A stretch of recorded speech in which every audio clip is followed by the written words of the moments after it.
नमस्कार friends, railway ALP का form भरा स्टार्ट हो चुका है। वैसे स्टूडेंट जिनका आईटीआई, डिप्लोमा और बीटेक है, आप इस फॉर्म भरने के लिए एलिजिबल हैं। तो बीटेक और डिप्लोमा में जो ब्रांच है वो आपका मैकेनिकल होना चाहिए, इलेक्ट्रिकल होना चाहिए, इलेक्ट्रॉनिक्स इंजीनियरिंग होना चाहिए या फिर ऑटोमोबाइल होना चाहिए, तभी आप एलिजिबल है। अपेयरिंग स्टूडेंट्स इस फॉर्म से दूर रहेंगे। अपेयरिंग स्टूडेंट्स वालों को मौका नहीं मिला है। एज जो काउंट हो रहा है 1/7/2026 को आपका मिनिमम 18 साल, मैक्सिमम 30 साल यूआर कैंडिडेट के लिए। ओबीसी कैंडिडेट के लिए जो एज है आपका वो आपको 3 साल एक्स्ट्रा मिलने वाला है और एससी एसटी को 5 साल एक्स्ट्रा मिलने वाला है। तो कितना डेट ऑफ बर्थ आपका फॉर्म भरा जाएगा वो मैं आपको अभी बता दे रहा हूं। डेट ऑफ बर्थ मिनिमम जो है 1/7/2008 होना चाहिए। 1/7/2008 के पहले नहीं होना चाहिए। 1/7/2008 के बाद है तो आप मिनिमम एज क्राइटेरिया में आप फुलफिल हो रहे हैं। उसके बाद जनरल कैंडिडेट का मैक्सिमम एज 2/7/1996, ओबीसी का मैक्सिमम एज 2/7/1993। वही देखा जाए एससी एसटी का मैक्सिमम एज 2/7/1991।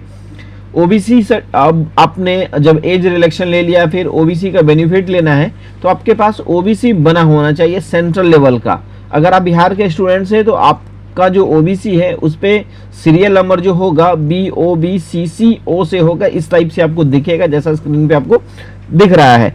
उसके बाद जो है हाँ, ओबीसी कब का देना है, फिर उसके बाद सवाल आता है कि आपका कब का देना है। पुराना सभी हो जाएगा। जी हाँ, बिल्कुल आपको नया बनवा के देना होगा, पुराना से नहीं काम चलने वाला है। यहाँ पे जो डेट है उसका भी डेट भी मेंशन किया गया है ओबीसी का 1/4/2026 के बाद का देना है। मैंने अपने वीडियो में लगभग जो भी वीडियो मैंने रेलवे का बनाता था उसमें ये बता देता था कि ओबीसी जो है आपको 1/4/2026 के बाद का लगने वाला है।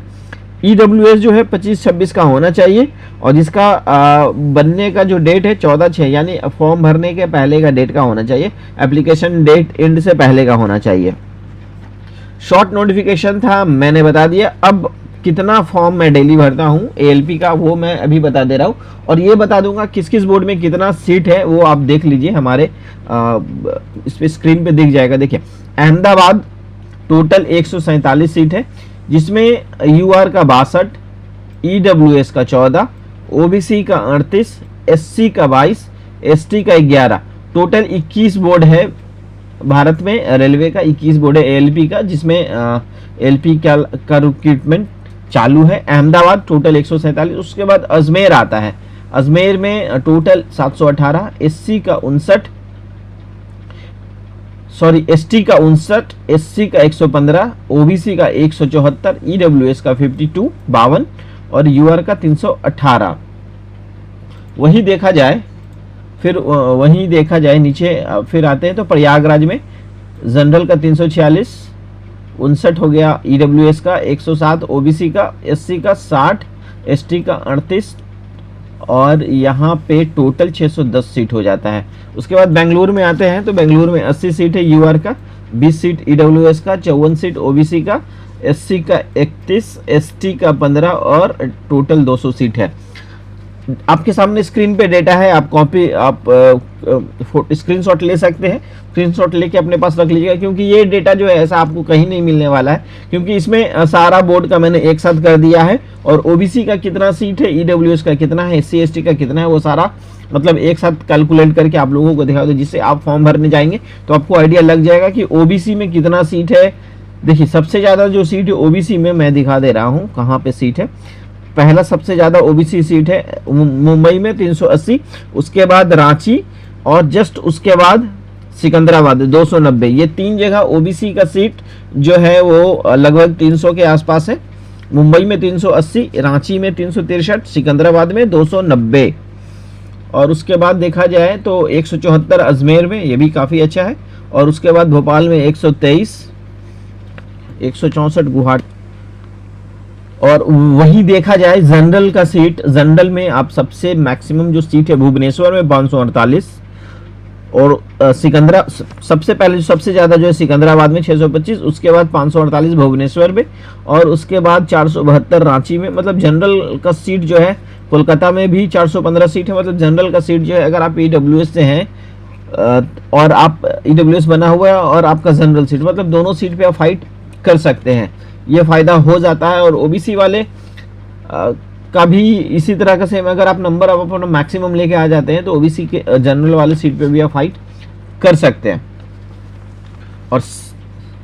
और सीट देखा जाए सबसे ज़्यादा सीट के अकॉर्डिंग, टोटल सीट के अकॉर्डिंग देखा जाए तो सबसे ज़्यादा सिकंदराबाद 1420, उसके बाद रांची 1300, उसके बाद मुंबई में 1193, फिर उसके बाद आपको देखने को मिलेगा 841, कोलकाता में 801, भुवनेश्वर में, मतलब सीट जो है टोटल में ठीक ठाक के सीट है। 11,127 टोटल सीट हो रहा है यहाँ पे। तो आपको मैं डेली अपडेट करूँगा कि किस बोर्ड में कितना फॉर्म मैंने भरा है। तो कल हमारे कैफ़े में 2 बच्चे आए थे, मतलब एएलपी का फॉर्म भरने तो कम से कम 14-15 बच्चे आए। 14-15 बच्चों में जिसके पास ओबीसी नहीं बना हुआ था, सिर्फ 2 बच्चे ऐसे थे जिनके पास, जो 2 स्टूडेंट ऐसे थे जिनके पास ओबीसी बना हुआ था। तो अब वो भी हमारा वीडियो ऑलरेडी पहले देखे हुए थे, तब वो अपना बनवा के रखे हुए थे। तो कल वो उन्होंने फॉर्म भर दिया, मतलब उनका 1 से 2 नंबर से छूटता था, तो उन्होंने अपना जो फॉर्म कल भरा है गुवाहाटी बोर्ड से भरा, क्योंकि उनका जो घर था वो पूर्णिया साइड था, तो इसीलिए उन्होंने अपना फॉर्म, एक स्टूडेंट्स ने गुवाहाटी से फॉर्म फिल किया है, वो ओबीसी कैंडिडेट थे। और दूसरा फॉर्म जो मैंने भरा है भुवनेश्वर से भरा था, एक फॉर्म, मतलब 2 ही फॉर्म कल भरा है मैंने बता दिया। अभी ओबीसी का इशू आ रहा है बहुत सारे स्टूडेंट्स के साथ, तो 2 ही फॉर्म भरा है, एक भुवनेश्वर और दूसरा गुवाहाटी। डेली मैं अपडेट करूंगा आपको कि डेली किस डेट में कितना फॉर्म मैंने भरा, वो अपडेट हो जाएगा आपको, और इससे आपको ज़्यादा फायदा होगा, क्योंकि किस बोर्ड में बच्चे कहाँ फॉर्म भर रहे हैं। क्योंकि पटना जो है हमारा कैफ़े है जो जस्ट मुसल्लापुर हाट के पास में है, जहाँ पे एसके झा सर का कोचिंग है, और रेलवे का सबसे ज़्यादा जो स्टूडेंट्स पढ़ते हैं वो एसके झा सर के यहाँ पढ़ते हैं। तो वहाँ से जो भी, मतलब हमारे यहाँ से बहुत सारे बच्चे ऐसे हैं जो एसके झा सर के यहाँ पढ़ते, या फिर एसके झा सर के यहाँ के जो बच्चे हैं, बहुत सारे स्टूडेंट्स हैं जो हमारे यहाँ के फॉर्म भरते हैं। सिलेक्शन, हम सबसे पहले जो सिलेक्शन में रोल होता है वो फॉर्म भरने का होता है। सही अगर फॉर्म भरा जाए तो ही आपका जो सिलेक्शन होता है। तो इस बात के ऊपर काफ़ी ज़्यादा डिपेंड करता है कि फॉर्म को अच्छे से भरा जाए, सारा जानकारी इकट्ठा करके फॉर्म भरा जाए, ओबीसी वगैरह एक डिटेल्स अच्छे से फिल किया जाए। तो आप कितना भी तेज रहिए, अगर आपका फॉर्म ही गलत भरा जाएगा, जैसे आप ओबीसी हैं दूसरे कैटेगरी में फॉर्म भरा जाएगा, तो आप 99% भी नंबर लेके आएंगे ना, तो भी आपका सिलेक्शन नहीं होगा।